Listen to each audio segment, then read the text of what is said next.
lawmakers in Washington, read Republican lawmakers in Washington, are devoting as much time and energy as they can, the ones that haven't fled and gone home, to try to find ways to spend billions of dollars to kind of assuage President Trump's bruised and tender ego, as Greg Sargent puts it in the Washington Post. He does have a bruised and tender ego, doesn't he? This is so sick. As Sargent reports, that's not an exaggeration. Now, as the New York Times reports, now the Democrats have said no, absolutely no, to Trump's demand for $5 billion for his goddamn wall. Republicans are, quote, quoting the Times, casting about for ways to choreograph a compromise that would protect Mr. Trump's ego and still be broadly acceptable. This is where we are. This is where we are in American history, trying to stroke the ego of a psychopath. Mother of God.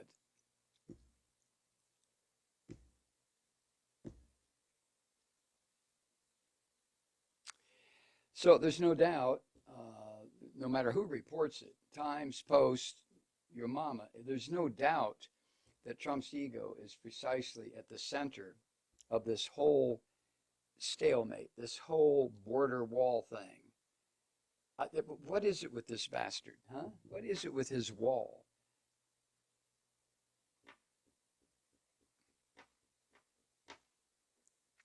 And Trump twists everything around. He conflates border security with the wall as if they're one and the same, right? But they aren't. According to the Post, Democrats have offered Trump border security money, $1.5 billion, provided it isn't spent on the wall. The wall is not going to do shit except be an extension of the insanity in Trump's mind. You want legal, orderly immigration and legal, orderly asylum applications, then you hire more people. People, not Border Patrol, but people from within the Bureau of Homeland Security, Department of Homeland Security, or immigration, or an agency that's not a policing agency, an agency that will listen to the person seeking asylum, examine their claim. In the meantime, give them an identity, some sort of a number, not tattooed on their arm for Christ's sake, but a card, something, a temporary pass to get into the United States.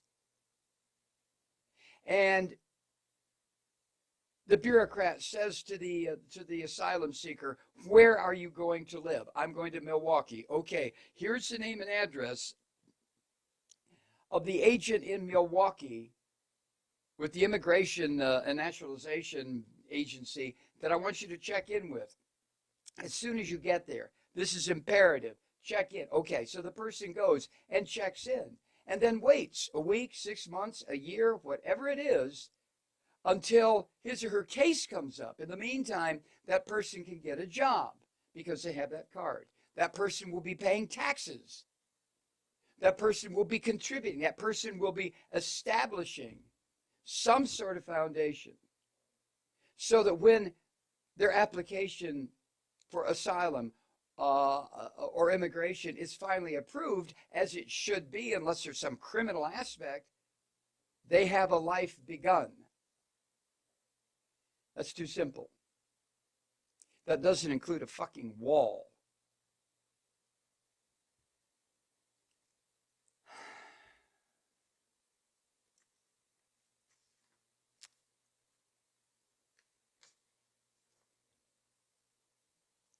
Now,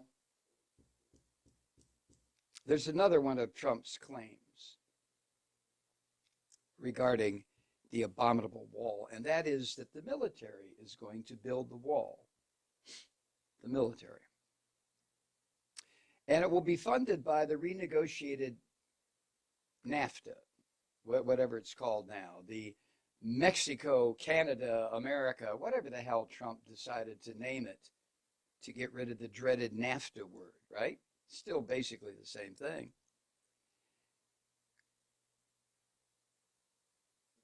Now, the reason he says it'll be financed by the renegotiated trade agreement between the three countries is that's Trump's fucked up way of showing his brain dead followers, as if they give a shit, that Mexico really is paying for it.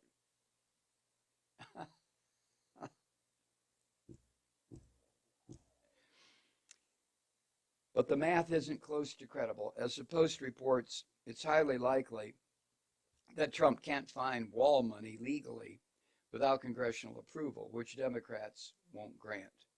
So now Republicans are talking about trying to pass a short-term funding bill without the wall money, to keep the government open, that would kick this whole thing into the new year so Trump can say he'll pick up the fight again. Well, come the new year, he's going to be facing a shitstorm of monumental proportions. He doesn't know what's waiting for him. So in one way or another, these ideas are all about saving face for Trump. Congressional Republicans are basically in the process of negotiating his surrender on this wall horseshit.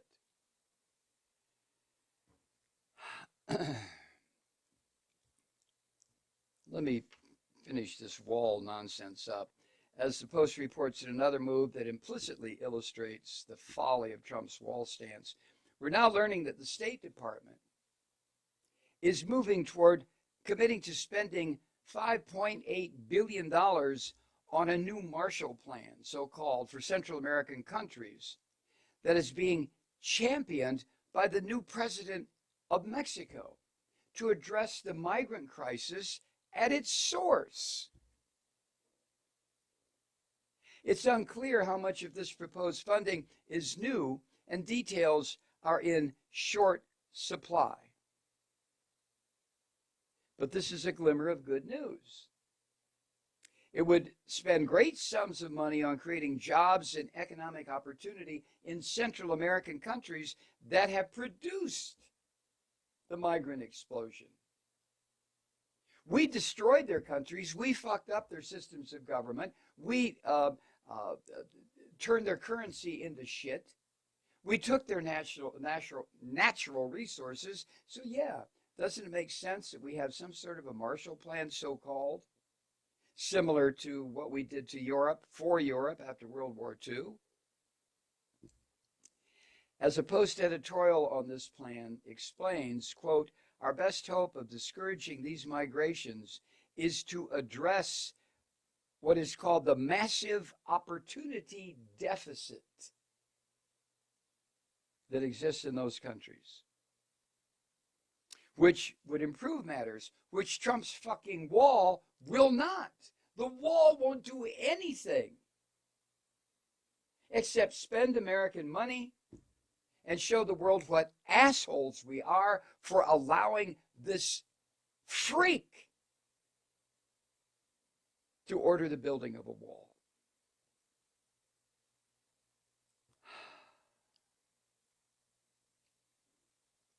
The wall, as the Post reports, is a monument to Donald Trump's delusional way of thinking.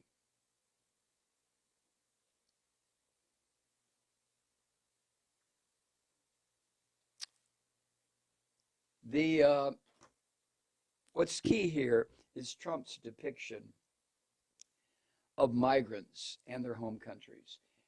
Trump doesn't have any kind of understanding at all as to why these countries are falling apart from the inside, these three Central American countries. He doesn't understand it. He couldn't find the countries on a map, and he doesn't give a shit one way or the other anyway.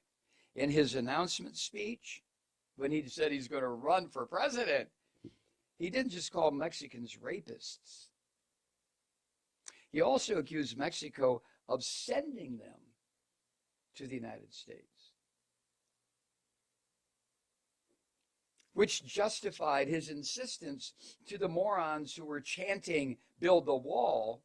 That justifies his insistence that Mexico pay for the wall, because according to this insane fucker, Mexico is sending people. They're reaching into Guatemala and plucking people, and El Salvador and Honduras, and they're taking people. Mexico is, according to this insane son of a bitch. Therefore, they should pay for the wall. Oh my God. What Trump doesn't know and doesn't care about, even if he did know, is these migrants are driven by desperation, poverty, gang warfare, killing, failed government agencies at home.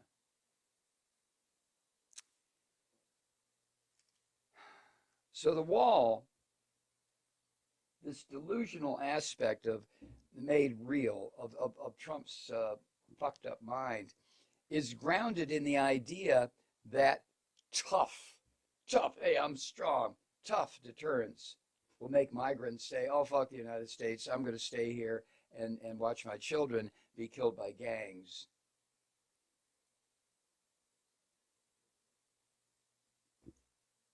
A wall is not going to stop people seeking asylum or a life or a job from coming here. It's not going to stop them.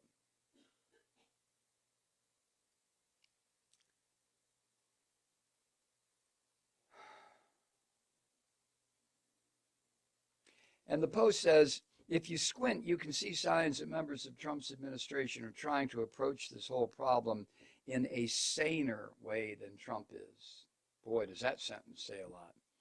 Kevin Jakelin, the Commissioner of Customs and Border Protections, has testified to Congress that solving the migrant crisis requires financial support for economic development in Central America and increased regional cooperation more generally. Wow. You wouldn't think anybody connected with the Trump administration would have that kind of common sense, insight, be solution-oriented rather than bullshit rhetoric-oriented like Trump. Jakelin has also called for increased investments in the border infrastructure, which isn't equipped to handle the crush of families. Border infrastructure means places to receive people, to make it safer, to make it more humane. Trump doesn't know what humane means, son of a bitch. And this piece by, who is it? It was by Greg Sargent. He winds up by saying, if there were only a way that we could get Trump to see those things as a win for him, we might be able to get somewhere. It's all about Trump. It's not about refugees. It's not about poverty. It's not about economic distress. It's not about a century of exploitation by U.S. capitalists. It's not about any of that. It's all about whether or not this son of a bitch in the White House is comfortable tonight when he eats his cheeseburgers and goes to bed. Hi, Truth Seekers. Mike Malloy here. As you know, we've switched formats and are now broadcast exclusively on the Progressive Voices Network. So that means you get fewer program interruptions, no corporate commercials, and lots of profanity. But our format change also means some of our radio listeners no longer hear the program. It's been a while since I mentioned our podcasts, so you may have forgotten that there is a way to listen to this program anytime you need a good dose of screaming. Visit MikeMalloy.com and subscribe to our podcasts. You have your choice. You can listen to the ranting with the audio podcast or listen and watch me lose control with a video podcast subscription. As a podcast subscriber, you can download the program to your mobile device and take me with you wherever you go. And if you have a friend who needs a dose of truth-seeking, you can give a gift subscription as well. That's MikeMalloy.com, and never miss a minute of the uncensored fun and frivolity.